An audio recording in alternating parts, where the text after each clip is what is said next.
Everyone, welcome to my channel class 12 math with Priya. आज हम यहाँ पे एक पीवाईक्यू सॉल्व करने वाले हैं और वो हमसे कह रहा है कि अगर derivative of F of x इसके इक्वल है और एफ में अगर हम पाई बाय 4 पुट करें तो वैल्यू आती है पाई बाय 4, तो एफ एक्स क्या होगा ये बता दीजिए। तो यहाँ पे हमें एफ एक्स बताना है और कंडीशन क्या दी हुई है, कंडीशन ये दी हुई है कि इसका डेरिवेटिव इसके इक्वल है।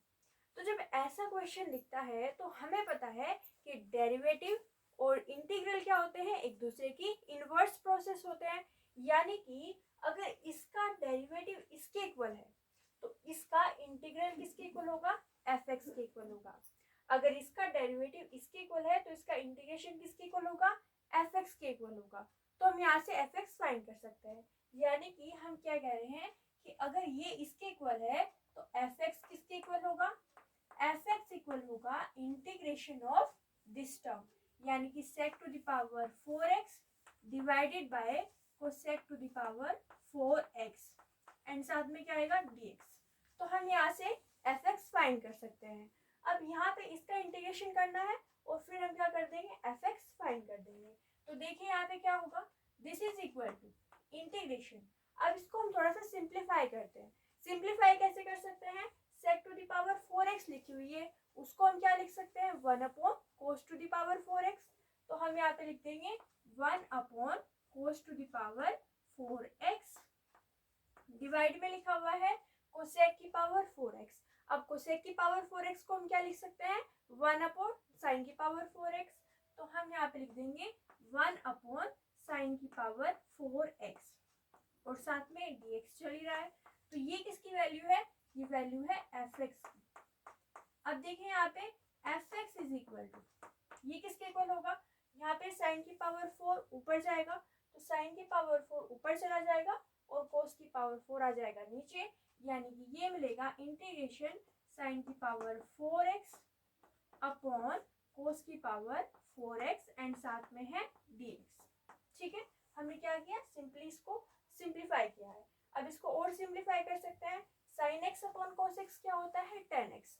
तो ये क्या मिल जाएगा हमें, टेन की पावर 4x। तो ये मिलेगा हमें टेन की power 4x integration tan to the power 4x and साथ में आएगा dx। ठीक है, तो ये हमें मिल जाएगा टेन की पावर 4x। अब हम इसको थोड़ा सा और सिंपल फॉर्म में लिखते हैं। एफ एक्स किसके इक्वल है, f x is equal to, यहाँ पे देखिए integration tan to the power 4x।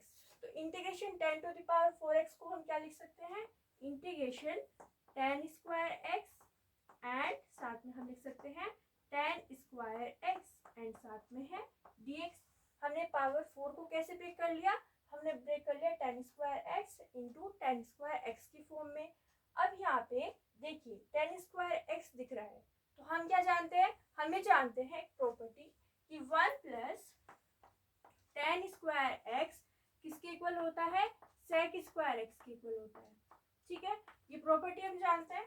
तो उससे हम क्या कर सकते हैं, उससे हम टेन स्क्वायर एक्स को चेंज कर सकते हैं।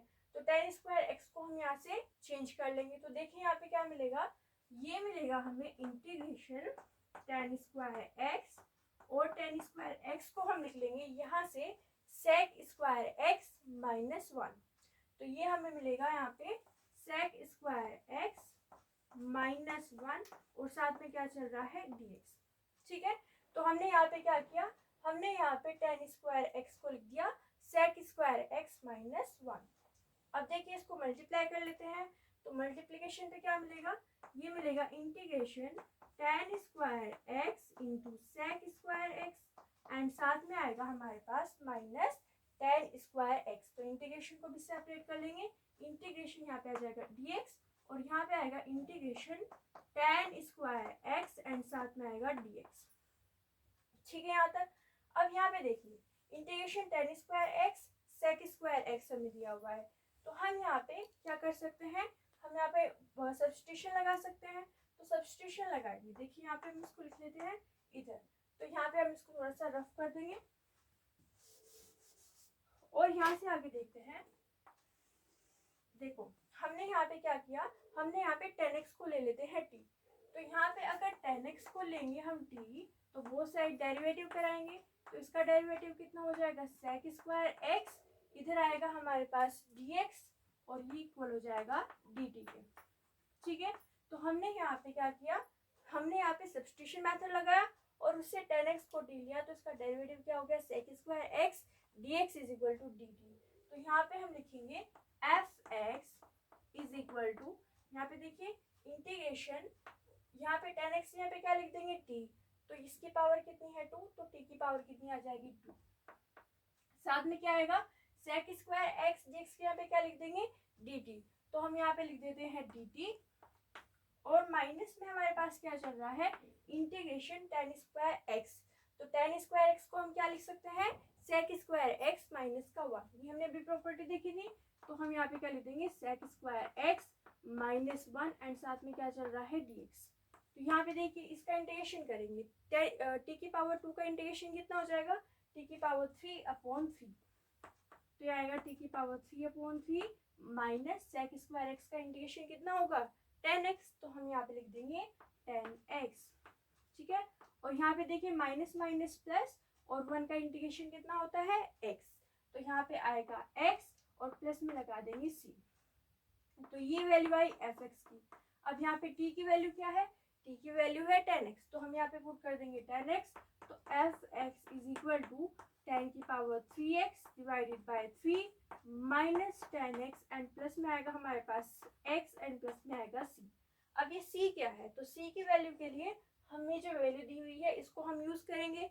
f में अगर हम π/4 पुट करें तो किसके इक्वल आता है, π/4 के इक्वल आता है, तो इसको हम इक्वेशन नंबर 1 नाम दे देते हैं और यहाँ से कंडीशन निकालते हैं, f π/4 निकालते हैं। तो f π/4 का मतलब क्या होगा, यहाँ पे x की जगह पे क्या पुट करना है π/4, तो हम यहाँ पे क्या करेंगे π/4 पुट कर देंगे, tan π/4 कितना होता है 1, तो ये हमें मिलेगा 1 डिवाइडेड बाय 3 माइनस tan π/4 1, तो यहाँ पे आएगा 1 और प्लस में आएगा हमारे पास x यहाँ पे π/4 और प्लस में आएगा c। ठीक है, तो हमने यहाँ पे क्या निकाला, f π/4 निकाला। अब ये किसके इक्वल है, π/4 के इक्वल है, तो इसको π/4 से इक्वेट कर दीजिए। यहाँ पे सॉल्व करेंगे तो इससे ये कैंसिल आउट हो जाएगा और यहाँ पे हम निकालेंगे तो हमें क्या मिलेगा 1 माइनस 3 यानी कि 2, माइनस का 2 मिलेगा, -2/3 plus c is equal to 0, that means c is equal to 2/3, तो c की वैल्यू 2/3 मिलेगी, वो हम इक्वेशन नंबर 1 में पुट कर देंगे। तो हम कहेंगे from first we have fx की जो वैल्यू आएगी वो आएगी 10 to the power 3x divided by 3 minus 10x and यहाँ पे आएगा प्लस x एंड c की वैल्यू पुट करेंगे +2/3, तो यहाँ पे आएगा +2/3, तो ये आ जाएगा हमारे पास फाइनल आंसर। एक बार फिर से देखें, हमने इस कंडीशन को लिया, इंटीग्रेशन कराया, इंटीग्रेशन को करने के बाद में हमें जो वैल्यू मिली उसमें हमने क्या किया, c की वैल्यू फाइंड की, वो जो कि हमें कंडीशन दी हुई थी उससे, तो c की वैल्यू आई 2/3, वो पुट की, तो ये आ गया हमारा फाइनल आंसर। आप इसका स्क्रीनशॉट ले लीजिए। ओके, तो ये हो गया हमारे पास क्वेश्चन। अगली क्लास में हम एक और PYQ सॉल्व करेंगे। अगर आपको हमारी वीडियो अच्छी लगी है तो लाइक कीजिए, शेयर कीजिए, हमारे चैनल को सब्सक्राइब कीजिए। Thank you so much for watching.